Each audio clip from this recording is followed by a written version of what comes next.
Good evening. Thank you very much.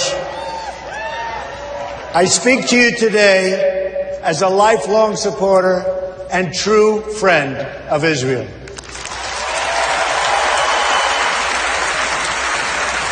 I'm a newcomer to politics, but not to backing the Jewish state.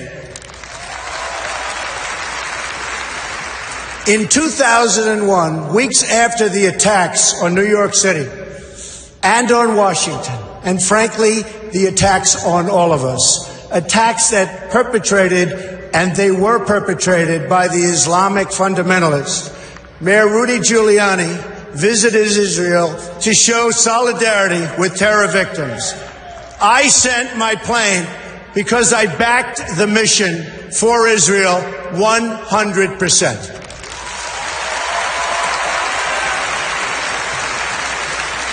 In spring of 2004, at the height of the violence in the Gaza Strip, I was the Grand Marshal of the 40th Salute to Israel Parade, the largest single gathering in support of the Jewish state.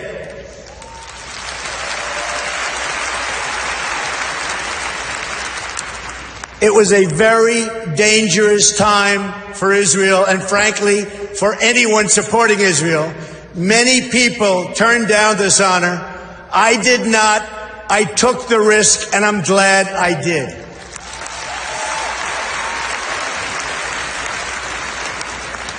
But I didn't come here tonight to pander to you about Israel. That's what politicians do. All talk, no action, believe me. I came here to speak to you about where I stand on the future of American relations with our strategic ally, our unbreakable friendship, and our cultural brother, the only democracy in the Middle East, the State of Israel.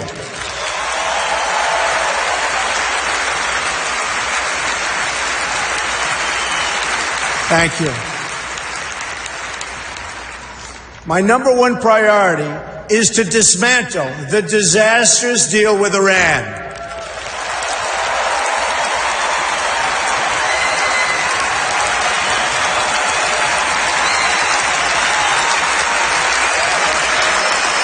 Thank you. Thank you. I have been in business a long time. I know deal making. And let me tell you, this deal is catastrophic for America, for Israel, and for the whole of the Middle East. The problem here is fundamental. We've rewarded the world's leading state sponsor of terror with $150 billion, and we received absolutely nothing in return.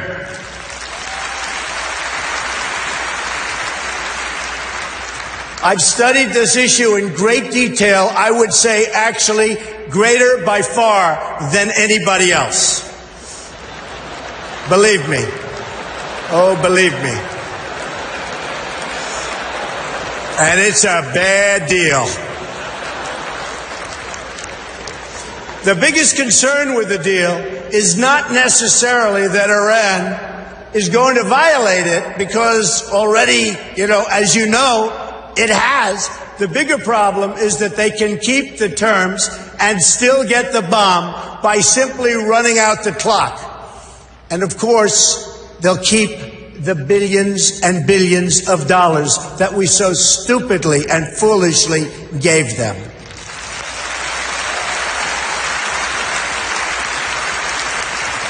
The deal doesn't even require Iran to dismantle its military nuclear capability. Yes, it places limits on its military nuclear program for only a certain number of years. But when those restrictions expire, Iran will have an industrial-sized military nuclear capability ready to go and with zero provision for delay, no matter how bad Iran's behavior is. Terrible, terrible situation that we are all placed in, and especially Israel.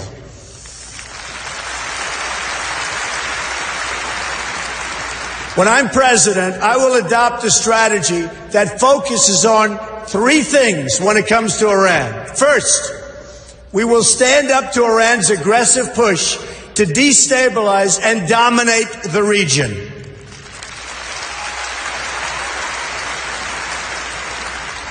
Iran is a very big problem and will continue to be. But if I'm not elected president, I know how to deal with trouble. And believe me, that's why I'm going to be elected president, folks.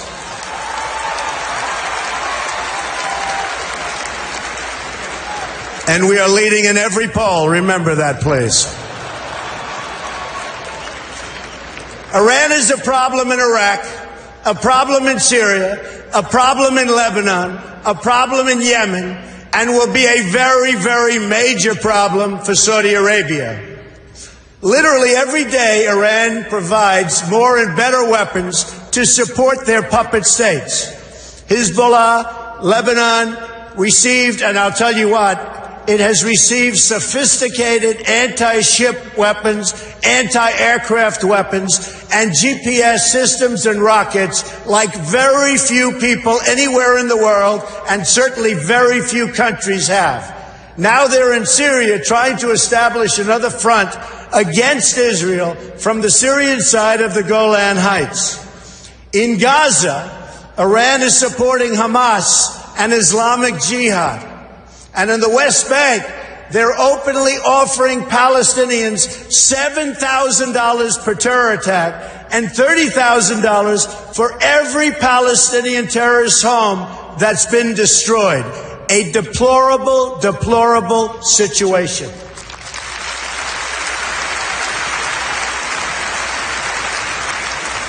Iran is financing military forces throughout the Middle East, and it's absolutely incredible that we handed them over $150 billion to do even more toward the many horrible acts of terror.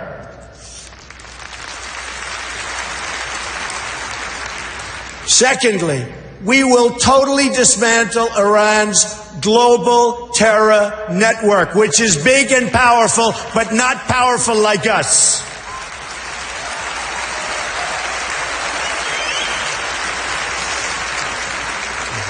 Iran has seeded terror groups all over the world. During the last 5 years, Iran has perpetuated terror attacks in 25 different countries on 5 continents. They've got terror cells everywhere, including in the Western Hemisphere, very close to home. Iran is the biggest sponsor of terrorism around the world, and we will work to dismantle that reach. Believe me, believe me.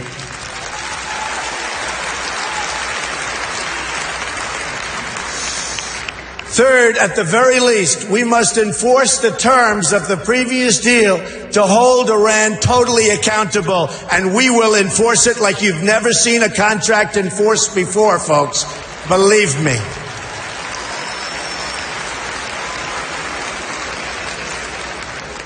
Iran has already, since the deal is in place, test-fired ballistic missiles 3 times.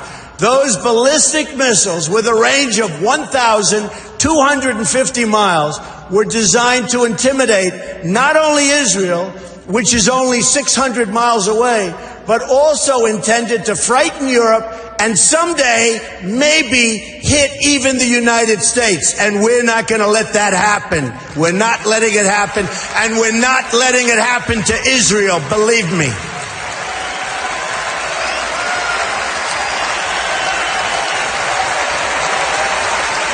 Thank you. Thank you. Do you want to hear something really shocking? As many of the great people in this room know, painted on those missiles in both Hebrew and Farsi were the words, "Israel must be wiped off the face of the earth." You can forget that.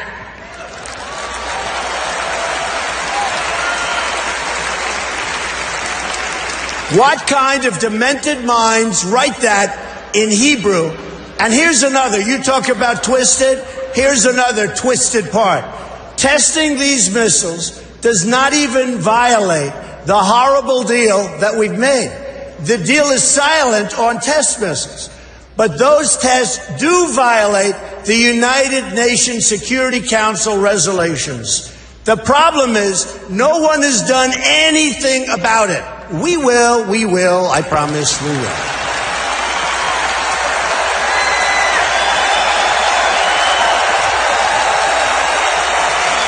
Thank you.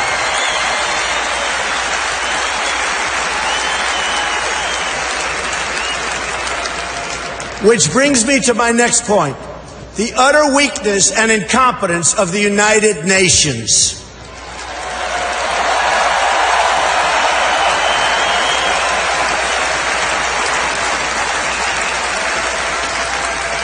The United Nations is not a friend of democracy. It's not a friend to freedom.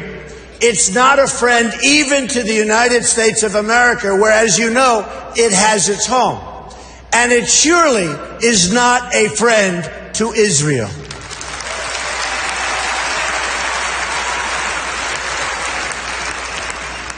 With President Obama in his final year, yay!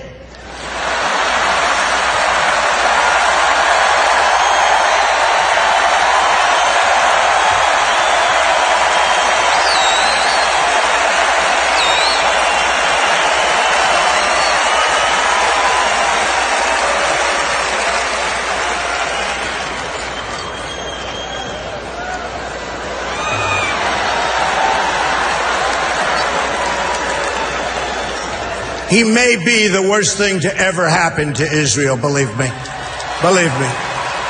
And you know it, and you know it better than anybody. So with the president in his final year, discussions have been swirling about an attempt to bring a Security Council resolution on terms of an eventual agreement between Israel and Palestine. Let me be clear. An agreement imposed by the United Nations would be a total and complete disaster.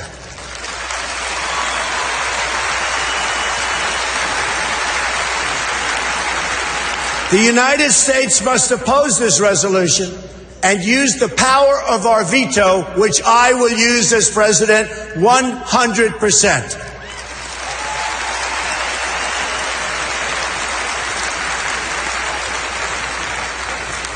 When people ask why, it's because that's not how you make a deal. Deals are made when parties come together. They come to a table and they negotiate. Each side must give up something. It's values. I mean, we have to do something where there's value in exchange for something that it requires. That's what a deal is. A deal is really something that when we impose it on Israel and Palestine, we bring together a group of people that come up with something that's not going to happen with the United Nations. It will only further, very importantly, it will only further delegitimize Israel. It will be a catastrophe and a disaster for Israel. It's not going to happen, folks.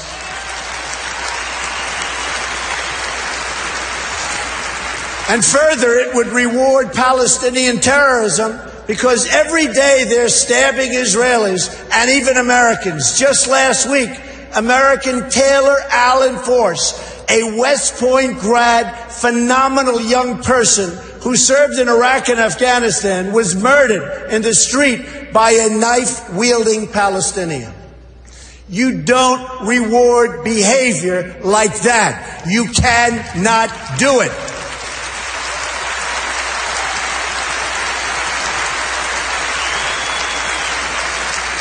There's only one way you treat that kind of behavior. You have to confront it.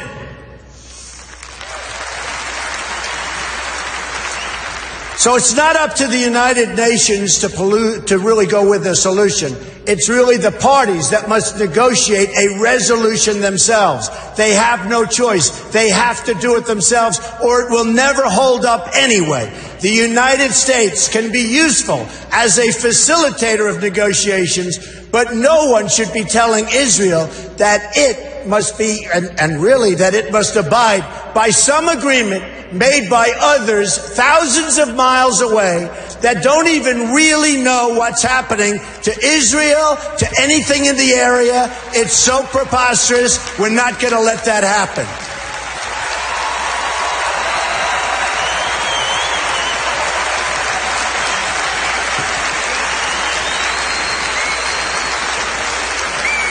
When I'm president, believe me, I will veto any attempt by the UN to impose its will on the Jewish state. It will be vetoed 100%. You see, I know about deal making. That's what I do. I wrote The Art of the Deal. One of the best-selling all-time, and I mean seriously, I'm saying one of because I'll be criticized if I say the, so I'm going to be very diplomatic. One of, I'll be criticized. I think it is number one, but why take a chance? One of the all-time best-selling books about deals and deal-making. To make a great deal, you need two willing participants. We know Israel is willing to deal. Israel has been trying. That's right. Israel has been trying to sit down at the negotiating table without preconditions for years. You had Camp David in 2000, where Prime Minister Barak made an incredible offer, maybe even too generous. Arafat rejected it. In 2008, Prime Minister Olmert made an equally generous offer. The Palestinian Authority rejected it also. Then John Kerry tried to come up with a framework, and Abbas didn't even respond, not even to the Secretary of State of the United States of America. They didn't even respond. When I become president, the days of treating Israel like a second-class citizen will end on day one.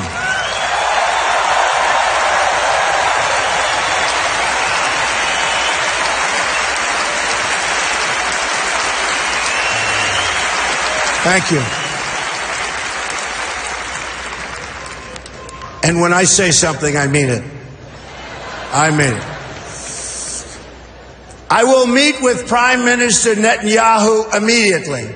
I have known him for many years and will be able to work closely together to help bring stability and peace to Israel and to the entire region.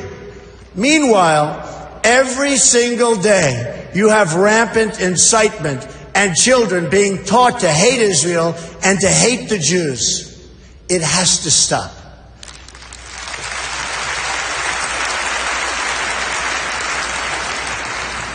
When you live in a society where the firefighters are the heroes, little kids want to be firefighters.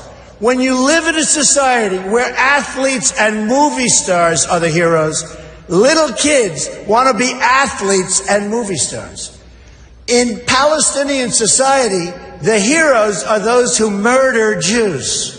We can't let this continue. We can't let this happen any longer.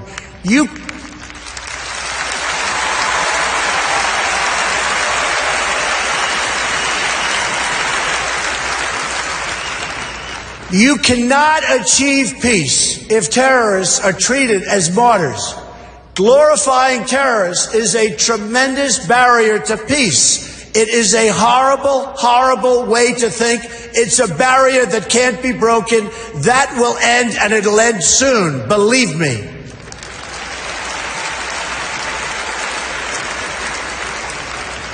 In Palestinian textbooks and mosques, you've got a culture of hatred that has been fermenting there for years, and if we want to achieve peace, they've got to go out and they've got to start this educational process. They have to end education of hatred. They have to end it, and now.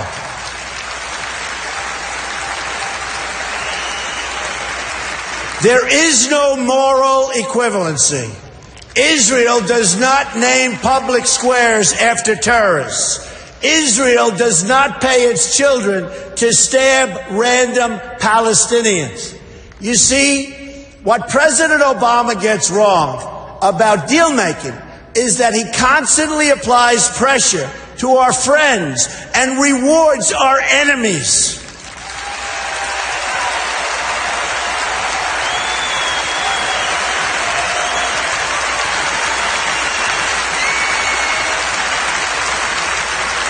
And you see that happening all the time. That pattern practiced by the president and his administration, including former Secretary of State Hillary Clinton, who is a total disaster, by the way.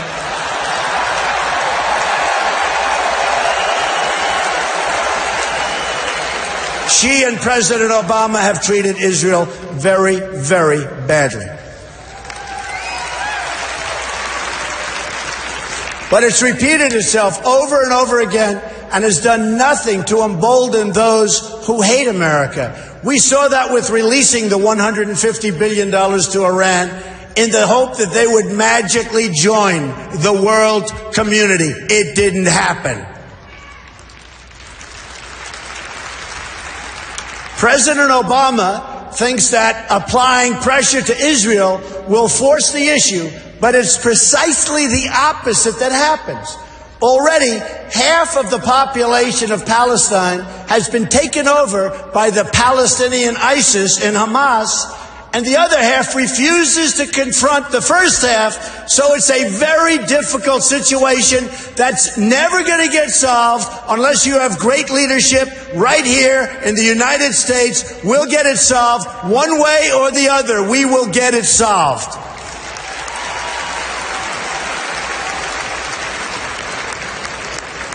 But when the United States stands with Israel, the chances of peace really rise, and rises exponentially. That's what will happen when Donald Trump is president of the United States.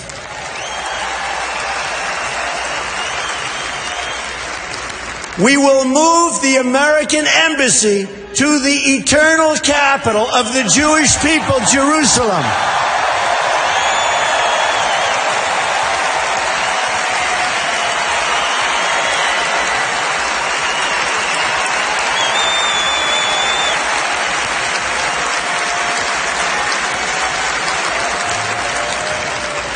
And we will send a clear signal that there is no daylight between America and our most reliable ally, the State of Israel.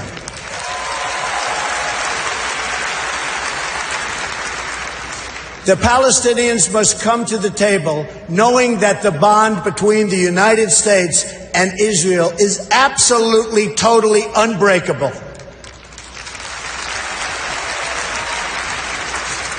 They must come to the table willing and able to stop the terror being committed on a daily basis against Israel. They must do that. And they must come to the table willing to accept that Israel is a Jewish state and it will forever exist as a Jewish state.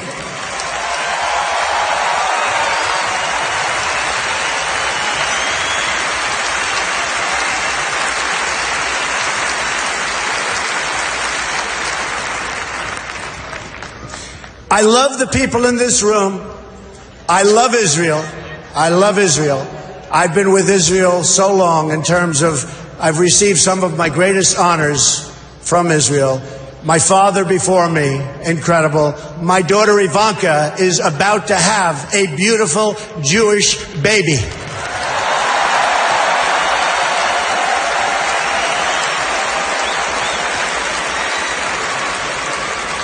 In fact, it could be happening right now, which would be very nice as far as I'm concerned. So I want to thank you very much. This has been a truly great honor. Thank you, everybody. Thank you. Thank you very much.